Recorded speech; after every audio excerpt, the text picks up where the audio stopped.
everyone and welcome back to my channel again.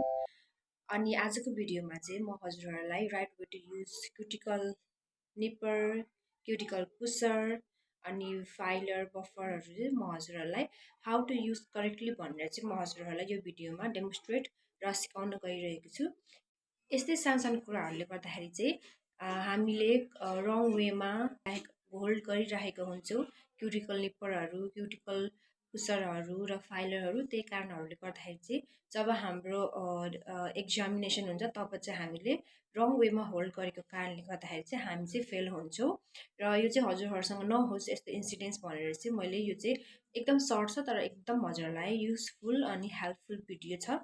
So अन्तिमसम्म हेरिदिनु होला। Let's get started. सबभन्दा सुरुमा कसरी चाहिँ बफर युज गर्ने त यसरी यसरी होइन, यसरी होइन, जस्ट यस्तो गरेर राउन्ड राउन्ड राउन्ड वेमा चाहिँ हजुरले बफिङ गर्नु होला। कसरी भन्दाखेरि हेर्नु होला, एकचोटि फेरि भनिदिन्छु। यसरी राउन्ड राउन्ड राउन्ड गरेर चाहिँ गर्ने है बफर भनेको कुरा गरौँ। र फाइलरमा चाहिँ के हुन्छ भने हजुरहरूले कुनै फाइलरहरू चाहिँ दुईपट्टि नै खस्रो हुन्छ होइन, अनि कुनै चाहिँ एकपट्टि हुन्छ। र मेरो चाहिँ फाइलर एकपट्टि यतापट्टि धेरै खस्रो छ यतापट्टिको भन्दाखेरि अब हामीले फाइलर कसरी होल्ड गर्ने, सबभन्दा सुरुमा हामीलाई फाइलर होल्ड गर्न आउनुपर्छ। र यसरी गर्नु होला, फाइलर होल्ड है, दुईवटा औँलाले यसरी चेप्नु होला अनि एउटा औँलाले यहाँ है, अनि यसरी चाहिँ नठाउनु होला प्लिज, यसरी नठाउनु होला है। अनि हजुरलाई यतादेखि गर्नु छ भने यसरी गर्नु होला, एउटा फिङ्गरले यसरी प्रेस गर्ने, सरी यताबाट हो, एउटा फिङ्गरले यसरी प्रेस गर्ने। यतापट्टि धार छ नि त मेरो, त्यही भएर मैले धारपट्टि चाहिँ फर्काइरहेको छु। अनि यस्तो तिनवटा फिङ्गरले चाहिँ यसरी यहाँ अठाउने, अनि एउटा फिङ्गरले यहाँ, एउटा फिङ्गरले यहाँ, अनि यस्तो गर्दाखेरि हामीले प्रेस गर्दाखेरि चाहिँ यहाँ हुन्छ। जस्तै मैले यो गरेँ, अब यहाँदेखि मैले यस्तो गरेँ अनि प्रेस यहाँ हुन्छ नि त हाम्रो, त्यही भएर यसरी प्रेस गर्नुपर्छ है। अब यो भनेको एउटा वे भयो फाइलिङ गर्ने है, कहिलेकाहीँ यसरी गर्नुपर्ने हुन्छ हामीलाई, यसरी यसरी है। अब अर्को भनेको चाहिँ मैले हजुरलाई भनिसकेँ, यो चाहिँ एकदम याद गर्नु होला, यसरी नै गर्नु होला बानी पनि हजुरहरूले है।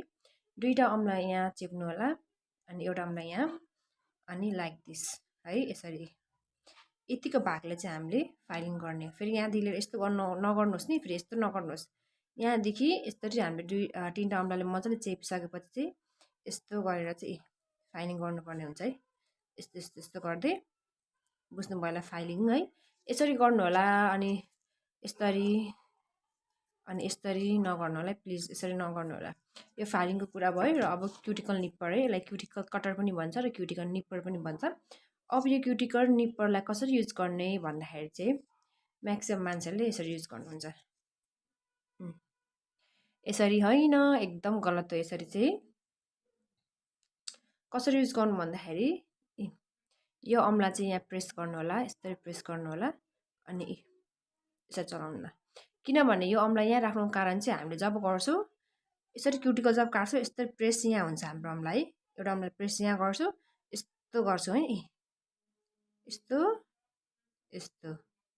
फेरि हजुरहरू चाहिँ प्लिज यसरी युज नगर्नु होला है। यसरी युज गर्नुभयो भने चाहिँ हजुरहरू डाइरेक्ट इन्टरभ्यू दिनु जाँदाखेरि हजुरहरूलाई डेमोन्स्ट्रेट गर भन्छ है, त्यही बेला गर्दाखेरि तपाईँले यसो गर्नुभयो भने चाहिँ तपाईँ सिधै आउट हुनुहुन्छ, फ्यालिनु हुनेछ। त्यही भएर चाहिँ प्लिज राइट वे होल्ड गर्ने भनेको यसरी हो है, क्युटिकल निप्पर है।